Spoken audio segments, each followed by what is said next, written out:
Welcome to day 17. Today, we're taking a huge leap forward. Things are about to get real.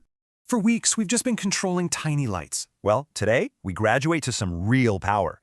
So this is the world our ESP32 lives in. A safe, cozy 3.3 volts. And this is the world of your home appliances.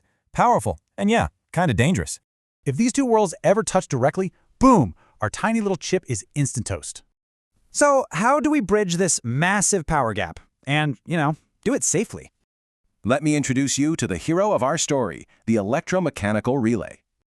A relay has two totally separate sides. It keeps the high-power danger far, far away.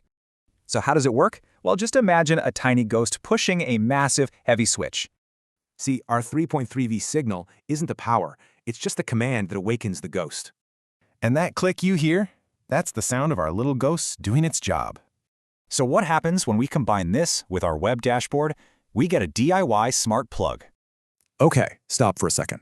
This is without a doubt the most important part today. I absolutely cannot overstate this.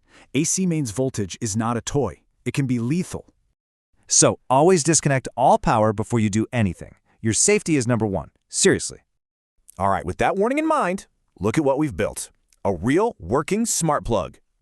But there's a catch. This only works when we're connected to our home Wi-Fi. On day 18, we introduce the true language of IoT to control it from anywhere.